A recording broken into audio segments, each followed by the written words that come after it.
Бүгін 8 декабрь Шымкентте 2 күн событие өтті, өз мәресіне жетті.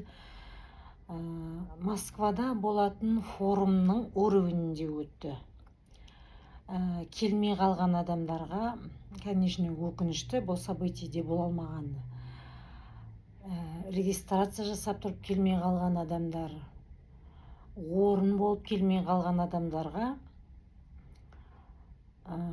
көп нәрсені жіберіп алдыңыздар. Сондықтан мына күнделікті бытовой нәрсе бізді өмірде засасывать етеді ғой. Негізінде бұндай событиелер адамның өресін өсіреді. Сондықтан событиеден қалмаған жақсы. Менің өзім сол тек қана событиеге бару арқылы каждый событиелерді жібермеудің арқасында көп жетістіктерге жеттім.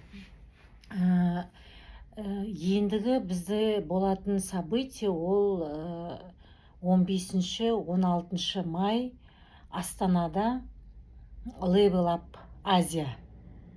Соған 800-ақ орын беріліп тұр, соның уже 500 орнына адамдар тіркелді. Сондықтан директор, серебряный директор, изумруд, золотой директорлер, бриллианттар қазірден бастап өздеріңіз тіркеліп, потенциалы бар потребительдердің ішінен директор қылып жасап, декабрь, январь айлары тоқтамай жұмыс жасап, 2026-да үлкен доходқа, үлкен неге өзгеріске өздеріңізді алып келгілеріңіз келсе, событиеден қалмаңыздар. 15-16 майдағы событиеге обязательно тіркеліңіздер. Сонан кейін золотые для золотых, бұрын біздер Турцияға баратын болсақ, золотыйқа жылына 2 рет болатын. Қазір енді сол золотые для золотых біз шетелге барып үйреніп жүрген болатын болсақ, қазір сол біздерде первые золотые для золотых Астанада болайын деп жатыр. Августтың 17, 18, 19. Оған да регистрация ашылды. Өте азғантай орын, золотой директорден жоғары попадает только. Сондықтан қазірден бастап тіркеліп, регистрация ашық тұр.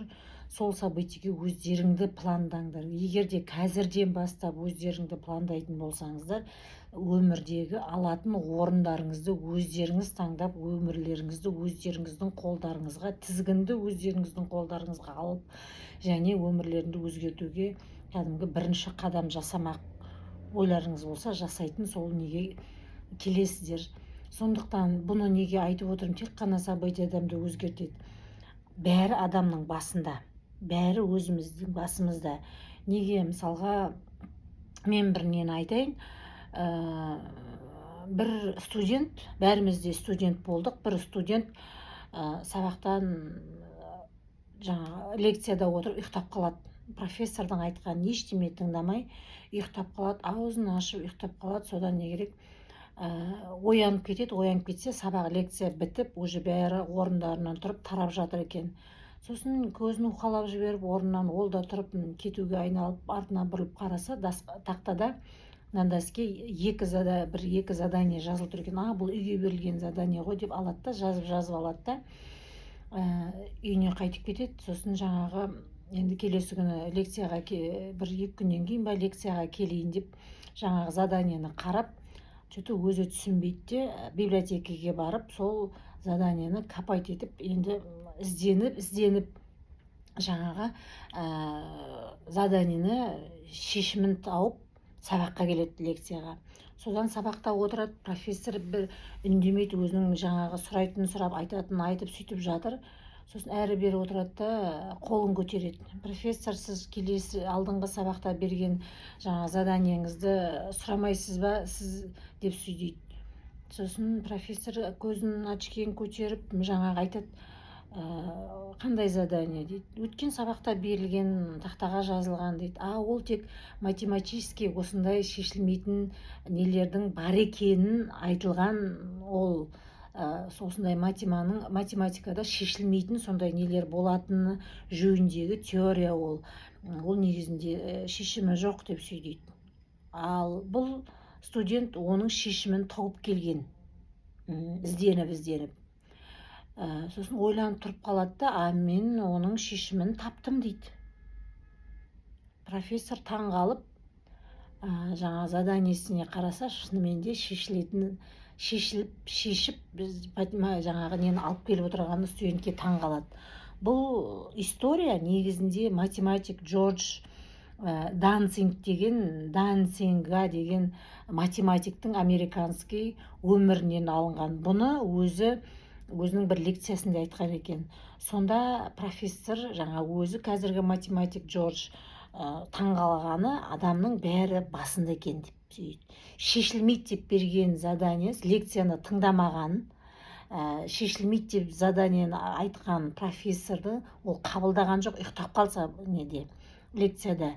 Ол берілген задание шешімі бар деп ойлады да, ол шешімін тауып келді ізденіп. Қазіргі таңда сол ізденудің арқасында ол математик болып атағы қалып қойған. Сондықтан әрбір нәрсе біздің басымызда екенін сол научно доказанный тоже айтылады. Джо Диспензаның кітаптарында да. Сондықтан егер де сіз бір орында тұрған болсаңыз, статустан көтерілмей тұрған болсаңыз, ізденісте жүрсеңіз, болмаса қалай өзгертем өміріңді, қандай үлкен доходқа шығам, қандай неге шығам, алдыңызға мақсат қойған болсаңыз, тек қана событие өзгертеді. Барлығы басыңызда. Менде получится, не получится деген все это в голове. Сондықтан тоқтамаңдар, жасаңдар, істеңдер. Ол сіздің алға қойған мақсатыңыз, алға қойған неңізге байланысты. Сондықтан тек қана сетевой маркетинг үлкен өзгеріске, төңкеріске өміріңізде, үлкен өзгеріске, төңкеріске әкелетін тек қана сетевой маркетинг. Ешқандай блогер болсаңыз да, үкіметте жұмыс жасаңыз, үлкен доходқа шығам деген ол мүмкін емес.